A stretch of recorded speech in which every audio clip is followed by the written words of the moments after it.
programa Perspectiva traz fatos de tudo que acontece no Brasil e em Mato Grosso do Sul, temas relevantes que causam reflexos na sociedade nos diversos setores. Ao longo do ano, o programa trouxe análise sobre os desafios e projeções para o futuro na economia, nas questões sociais, saúde, assuntos que fazem parte do nosso dia a dia, com entrevistas de especialistas contextualizando para a gente. Vamos trazer trechos dos destaques do Perspectiva 2022. Você vai rever o programa que a jornalista Lívia Machado conversou com o economista Michel Martinez sobre o aumento no número de mulheres que se tornaram chefes de família. Então, a gente tem aí uma realidade onde a mulher ela é cobrada por ser uma boa profissional, por ser uma boa mãe, e agora ela tem que ser uma boa gestora do lar. E nós temos aqui mais um dado, até que o Michel trouxe para a gente, é um dado para a gente repercutir aqui muito bacana, que as mulheres elas têm cerca de 12 anos a mais de estudos, né? As mulheres estudam mais, investem mais na capacitação da sua mão de obra. E mesmo assim, ainda ganham menos que os homens, ainda ganham cerca de 20%, 20,5% a menos do que o trabalhador masculino. Por que será que isso acontece ainda? Eu sei que essa diferença salarial era muito maior, no setor público é menor, porque os cargos em concurso, eles acabam equiparando muito mais esses salários, né? Tanto que a vaga é por cargo, então passa o mérito de quem estudou ali. Mas eu queria saber, assim, no mercado formal, na iniciativa privada, por que as mulheres ainda têm essa disparidade de salário, sendo que elas estudam mais? Então, existem até algumas pesquisas que retratam isso, que diz o seguinte, que a boa parte dos cargos com salários maiores são cargos executivos, e que supostamente o homem teria uma capacidade de executar mais e a mulher gerenciar melhor. Isso a gente vê até pela própria casa, né? Uma mulher que gerencia melhor sua casa geralmente é mais próspera mesmo. Mas isso é uma tese, né? Uma teoria.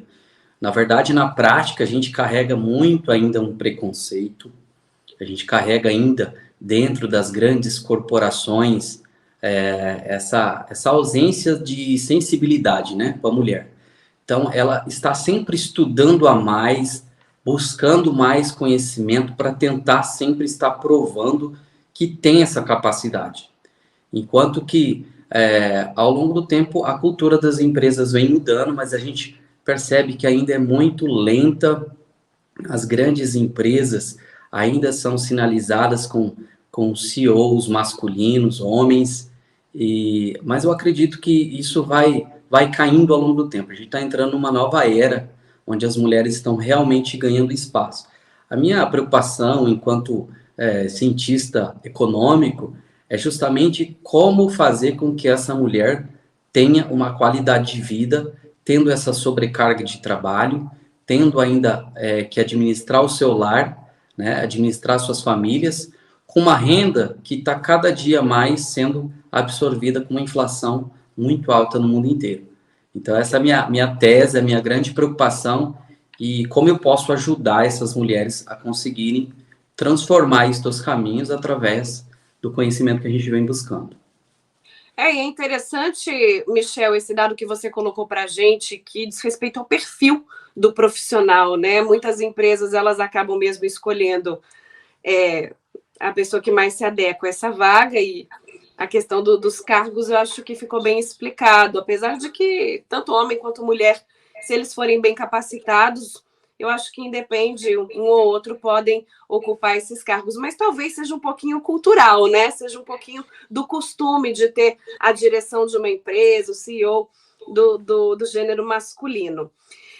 Aproveitando, né, esse nosso bate-papo, Michel, a gente acompanha sempre muito o que repercute nas mídias sociais. Eu não poderia fugir desse assunto aqui no nosso bate-papo, até porque você também se manifestou. A situação do ator Caio Castro, né, dele ter revelado que não gostava de pagar as contas dos restaurantes das mulheres. É óbvio que a gente está falando sobre muito muito aquele hábito de ser ou não gentil, mas acabamos entrando na alçada da economia também, porque ele disse que não ia sustentar a mulher, que não gostava de bancar a mulher, que a mulher não era filha dele, né, ao pagar a conta do restaurante. E eu queria saber sobre essa questão da autonomia do homem também poder, né, dividir a conta com uma mulher, se isso já faz parte da realidade aí do século XXI, né, ambos podem, né, se conversar, e se ele está certo de algum modo em defender ali o patrimônio, o dinheiro que ele ganha com o suor do trabalho. Então, um assunto bem polêmico, né? Eu até me pronunciei a respeito disso, porque a gente tem que compreender também o ponto de vista de cada um, ter um pouco mais de empatia, né, com o outro, mas eu acredito que ele não foi muito feliz, e a gente vive, é interessante, assim, porque ele coloca um ponto de vista que a expectativa é que as mulheres também falassem, não, realmente a gente está vivendo isso e não há nenhum problema da gente pagar a conta, né? Mas a gente observa que muitas mulheres criticaram a postura dele, e isso é um assunto complexo, assim. A gente costuma estudar bastante a economia na questão do comportamento, principalmente das pessoas, em relação ao dinheiro. E a gente, talvez, homem, ainda não consiga compreender bem, lidar bem com essa realidade da mulher independente, de uma mulher forte. Eu acho que o homem ainda vai passar por um bom pedaço ainda para ter essa compreensão. E temos que diferenciar aquilo que é cordialidade, aquilo que é algo educado, né?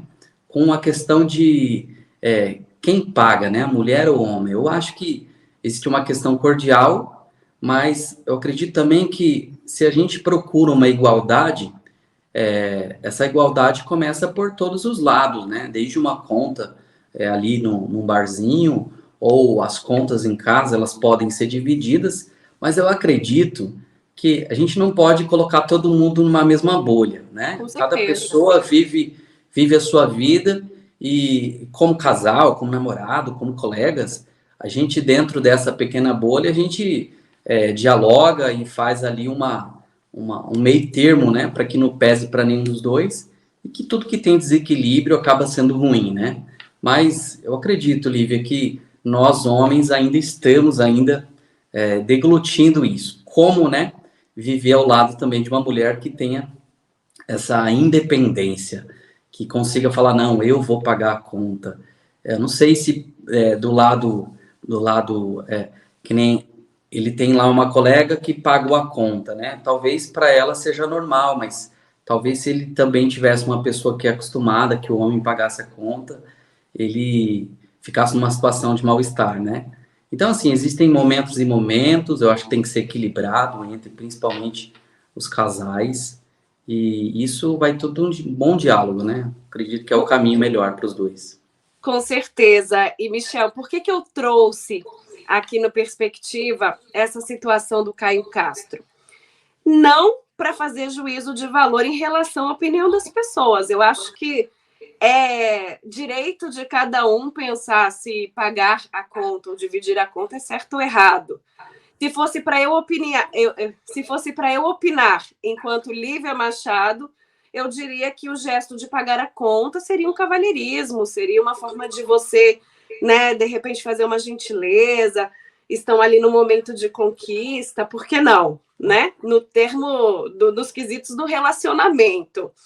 Agora, no que diz respeito ao que o Caio Castro falou propriamente, eu acho que nós estamos aqui até para tirar algumas dúvidas, porque ele falou sobre bancar e sustentar, né? E bancar e sustentar é muito mais do que pagar a conta de um restaurante, né? A gente está falando sobre mulheres chefes de família, que realmente bancam e sustentam uma casa. O que seria bancar e sustentar, né? Nessa linguagem do economês, do dia a dia, né? Você, enquanto chefe do lar. Então, eu acredito que assim, a gente tem que tomar muito cuidado com os termos, né? A gente vive numa era de uma comunicação não violenta. Então, quando você fala em sustentar, bancar, são até ações muito do passado, né? Hoje ninguém banca ou sustenta alguém. Eu acho que hoje os casais mais modernos, eles se complementam e têm ações e metas para um futuro alcançar alguma coisa junto. Então, sustentar ou bancar, eu acho que do ponto de vista que ele colocou aí, é ter que ter responsabilidade sobre uma outra pessoa que também é adulta, né? Ela também está ali, ela também pode pagar conta, ela também trabalha. Mas é igual você falou, tudo vai depender de quem está do teu lado e quais os acordos que você tem com essa pessoa, qual que é a liberdade, porque eu vejo, enquanto estudioso disso, que o comportamento das pessoas estão muito atreladas, Lívia, a esse nível de crença que elas têm. Desde criança, elas aprendem de um jeito, vê o pai ou a mãe agindo de um jeito. Por isso eu digo sempre que você teve educação financeira em casa? Aí muitas pessoas dizem, não tive nenhum aprendizado de educação financeira. Eu falo, é claro que teve, porque todos nós, seres humanos, aprendemos por associação. Então, o fato de você ver teu pai desesperado para pagar uma conta, ou tua mãe preocupada com alguma coisa, você absorveu aquilo ali, entende? Então, cada pessoa vive e tem internalizado ali o que para ela é bancar, o que para ela é sustentar, e aí a gente respeita, né? Mas eu acho que ele não foi muito legal a exposição dele, porque ele acaba caindo nessa vertente. Tipo assim, mesmo que ele pague pelo cavalheirismo, o fato de falar de sustentar é muito pesado, porque às vezes essa mulher nem precisaria disso. Na verdade, ela estava esperando o cavalheirismo dele e ele não foi o suficiente cavalheiro, mas ela poderia ter pago a dele, a dela, enfim, né? Conseguiria ter pago essa conta. A Lei Geral de Proteção de Dados, em vigor desde 2020, também foi um dos temas do Perspectiva. O professor doutor Rafael Chaia explicou como a lei funciona na prática, como prevenir que essas informações cheguem aos golpistas. Vamos rever a entrevista feita por Lívia Machado. A internet ela evoluiu nos últimos tempos e a gente começou a enxergar um novo modelo de economia baseado na coleta e tratamento de dados dos usuários. É o que alguns autores, como por exemplo Shoshana Zuboff, classificam como um capitalismo de vigilância. Então, quando a gente utiliza um serviço que para nós é gratuito, como por exemplo uma rede social ou um provedor de e-mail, na verdade nós estamos pagando por esse serviço por meio da coleta dos nossos dados. E até aí não havia nada de errado. O problema é que essa coleta de dados começou a ser feita de forma cada vez mais ostensiva. E nós, usuários, passamos meio que a perder o controle dessa coleta. E a gente tem que lembrar que os nossos dados, eles fazem parte de elementos da nossa identidade. São questões protegidas muitas vezes por lei. Daí a necessidade de uma legislação como a Lei Geral de Proteção de Dados. Ela vem para criar regras e estabelecer limites para quais dados podem ser coletados e como eles poderão ser coletados por essas empresas. E, professor, eu acredito que seja uma dúvida também, né, de muitas pessoas, é uma dúvida minha mesmo. Quando que a posse dos nossos dados por terceiros, ela pode se tornar uma preocupação? Então, qualquer coleta de dados, ela precisa necessariamente da autorização expressa do titular. E não é só a empresa chegar para você e dizer, quero coletar seus dados. Ela precisa dizer quais dados e para que esses dados serão coletados. Certo. A partir do momento que os nossos dados começam a ser coletados de forma indistinta, sem que a gente saiba a razão, sem que a gente saiba o motivo, sem que a gente saiba para que eles estão sendo coletados, isso já pode representar um risco baixo, mas um risco. Em que sentido? No sentido de você começar a receber mensagens indesejadas, ligações indesejadas, ofertas por meio de e-mail ou telefonema ou mensagem que você não contratou. Em situações mais extremas, se quem recebeu seus dados não tiver uma política de proteção robusta, esses dados podem ser vazados, o que já pode levar a uma gama ainda maior de problemas, como cadastros em serviços e até mesmo bancos com as suas informações sem que você tenha autorizado. E esses nossos dados, eles são comercializados? E por que eu estou te perguntando isso? Aconteceu recentemente, eu vou usar casos pessoais, mas são pessoais e acontecem com todo mundo, não só comigo, de empresas me oferecendo, por exemplo, empréstimos consignados, cartões de crédito, financiamentos imobiliários, e eu não sei, né, de onde que essas empresas tiraram os meus dados. Então, a lei, de certa forma, ela vem para proteger que isso vire um comércio, né, que a gente, né, tem os nossos dados aí liberados desse jeito. Com certeza absoluta. A pergunta é muito boa, porque pouca gente sabe, mas existem empresas, não só no Brasil, mas fora do Brasil, conhecidas como data brokers ou corretoras de dados. São empresas que são especializadas e comercializar dados para terceiros. Então, sim, existe um comércio de dados. E a legislação que visa a proteção de dados vem exatamente para criar um controle, um freio sobre essa prática. Como você bem apontou, essas ligações elas começam a se tornar cada vez mais contínuas, elas se tornam mais frequentes. E isso até tira um pouco a tranquilidade, isso tira um pouco a calma de nós, usuários. Agora, uma curiosidade, como você mencionou, esses oferecimentos de empréstimos, créditos, etc. Esse é um problema que a gente já verificou já há um bom tempo. Aposentados e pensionistas, assim que recebem um benefício, começam a receber uma enxurrada de ligações de empresas querendo oferecer empréstimos consignados. Como eles conseguem esses dados? Infelizmente, a única resposta que a gente consegue vislumbrar é por meio desse comércio não autorizado das nossas informações que existe. E é interessante, por exemplo, mostrar para o público, mostrar para a população em geral que ela pode se defender através da LGPD, como que a lei protege a gente desses casos, assim, mais corriqueiros, mais indesejados. Esse é outro ponto bem interessante, porque como nós dissemos, a Lei Geral de Proteção de Dados ela vai estabelecer uma série de limites. Limites para a coleta de dados, limites para o tratamento de dados e para o uso dos nossos dados. Tudo precisa ser feito com a nossa expressa autorização. Se uma empresa estiver usando os nossos dados sem a nossa autorização, cabem reclamações junto às autoridades, no caso a Autoridade Nacional de Proteção de Dados, ou você pode simplesmente apelar para o judiciário. Como bem dito por você, a lei entrou em vigor no ano de 2020, em setembro de 2020. Só que ela passou a produzir efeitos totais em agosto de 2021. Isso não impediu, porém, que entre setembro de 2020 e agosto de 2021, nós já tivéssemos registrado mais de 1.000 sentenças judiciais usando a Lei Geral de Proteção de Dados como base. Ações, por exemplo, como de danos morais, por conta de empresas que compartilharam ou comercializaram seus dados sem a sua autorização. Então, você pode buscar a proteção não só da Autoridade Nacional de Proteção de Dados, como você também pode buscar a guarida no próprio Poder Judiciário, que já vem atuando há um bom tempo nessa questão.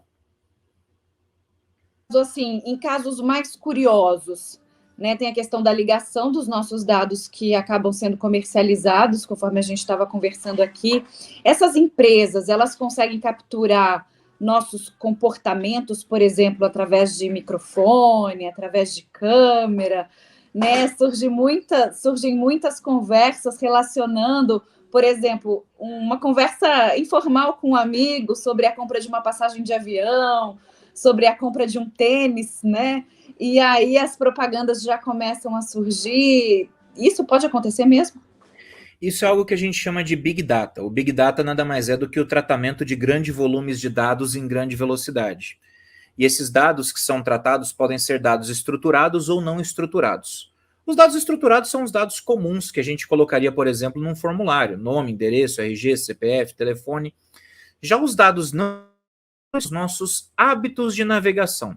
E aí entram as conversas que a gente tem, entra um vídeo que você assistiu, uma música que você ouviu, um post que você curtiu ou que você compartilhou e por aí vai.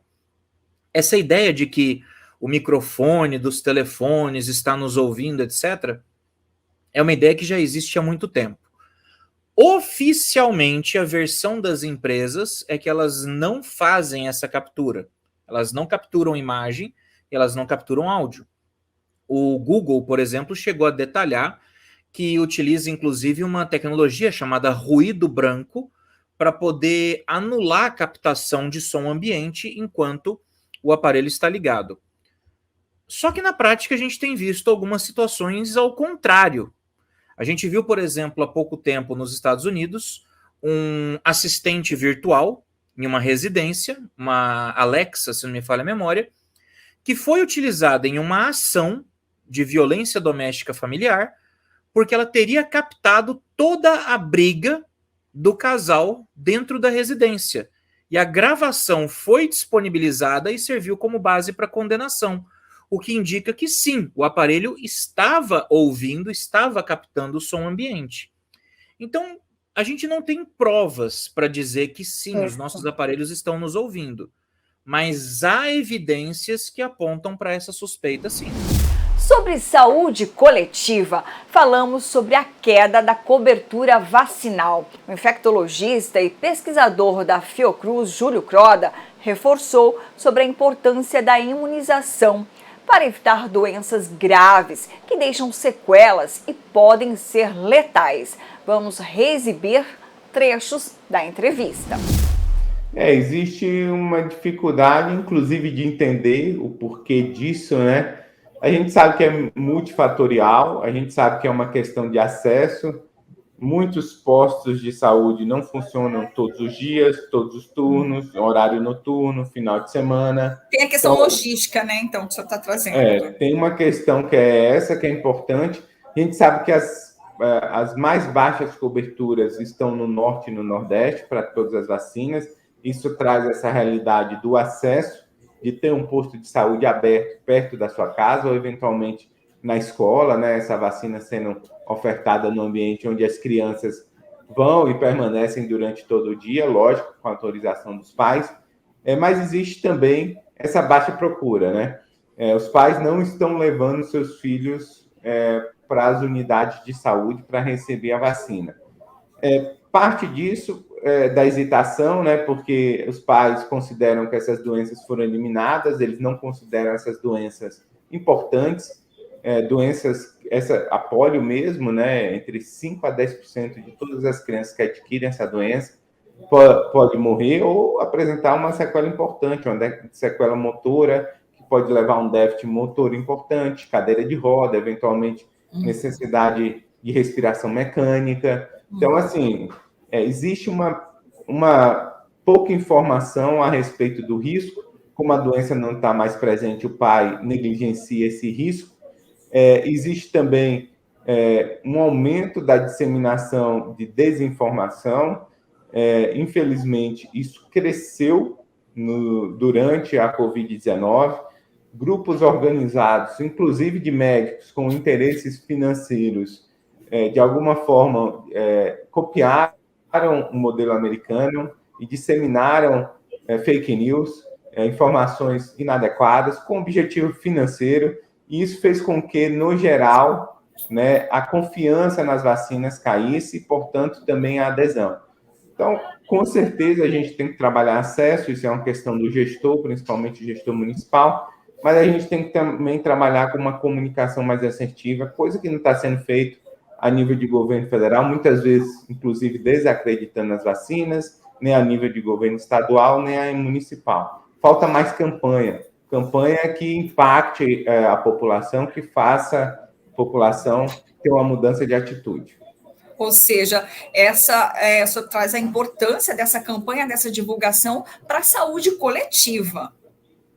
A gente precisa trabalhar de uma maneira mais moderna e assertiva. A gente sabe que existem diversas motivações, né, argumentos para os pais não quererem vacinar o seu filho. A gente sabe que através, por exemplo, das redes sociais, a gente pode trabalhar diferentes públicos, né? A gente pode direcionar nossas campanhas para diferentes públicos com diferentes argumentos, no sentido de convencer esses pais a levarem os seus filhos aos postos de saúde e justamente combater a disseminação dessas fake news. Essa queda no número de vacinação já está mostrando resposta, né? Com pacientes com suspeita de pólio, de sarampo. Como é que está esse cenário, doutor?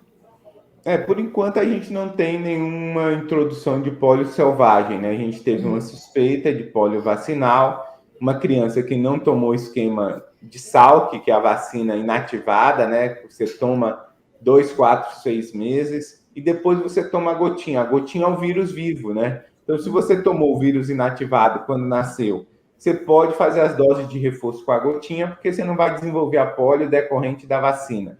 A poliogotinha ela é muito boa porque esse vírus atenuado é eliminado nas fezes e proporciona aquela imunidade coletiva que a gente sempre discutiu no Covid-19. Entretanto, em crianças que não foram vacinadas com 2 meses, 4 meses ou 6 meses, numa fração muito pequena, ela pode desenvolver sintomas de pólio através de um vírus vacinal. Então, assim, mais uma vez mostra a falha da nossa vacinação, de coberturas elevadas, principalmente da Salk, que é a de vírus inativado, nos primeiros meses de vida. Então, inadvertidamente, essa criança, que já é mais velha, tomou uma vacina com vírus vivo, que não deveria ter tomado com vírus inativado do esquema inicial, e desenvolveu, né, essa pólio que a gente chama secundária ao vírus vacinal. Então, a gente não tem pólio selvagem, o risco da pólio selvagem, da reintrodução. A própria Organização Pan-Americana de Saúde considera o Brasil como um país de elevado risco para a reintrodução da pólio. A gente eliminou, mas aí agora a gente está nesse risco, justamente pela queda das coberturas vacinais, que se intensificou principalmente nesses últimos 3 anos de pandemia. A gente fala em quantos % dessa queda, doutor? Então, a gente está, assim, para esse ano, a gente não atingiu 40% de cobertura, né? Então, é muito baixo, a gente tem que chegar a 95%. Então, a gente está muito distante. Ano passado foi 60%, ano retrasado foi 70%. Então, a gente vem caindo progressivamente a cobertura vacinal para poliomielite, o que, de alguma forma, deixa claro que a gente vai ter várias crianças e adultos desprotegidos para essa doença. No momento que tiver uma reintrodução do vírus selvagem, a doença vai disseminar muito rapidamente, infelizmente, vai trazer casos, vai trazer sequelas, e a gente vai perder o nosso certificado de eliminação, que foi tão duramente conquistado. A gente voltou nossas coberturas vacinais à década de 80, então a gente evoluiu, principalmente a partir de 2015, 2016, com a queda das coberturas vacinais. Enquanto a ciência evolui na pesquisa e na tecnologia, o comportamento é um retrocesso, né? É exatamente esse choque de comportamento. Existe uma dificuldade de compreensão, principalmente pela disseminação dessa desinformação, né? E questão do acesso, como eu já falei, né? Hoje em dia a sociedade mudou, né? No passado a gente tinha 3, 4 vacinas, uma mãe que não trabalhava, que tinha tempo de levar o seu filho no horário comercial, na unidade básica. Hoje em dia a gente tem, nos primeiros 5 anos de vida, quase 30 vacinas. A mãe e o pai trabalham durante a semana, trabalham final de semana. Esse posto, a sua sala de vacinação não está aberta todos os turnos, não está aberta em horários alternativos. Então, imagine um pai, uma mãe que tem que levar seu filho múltiplas vezes, encontra essa unidade fechada, a sala de vacina fechada. Além disso, ele recebe informações que são informações falsas, apontando os riscos da vacina. Então, une uma dificuldade de acesso com a desinformação que leva a baixa cobertura vacinal em todo o Brasil, e aqui no Mato Grosso do Sul não é diferente. Você acabou de conferir os principais temas discutidos em 2022 no programa Perspectiva da TV Alemes. Obrigada pela sua audiência. Acompanhe nossa programação no canal 9 da NET, no YouTube, e informações do Legislativo em al.ms.gov.br. Até a próxima edição.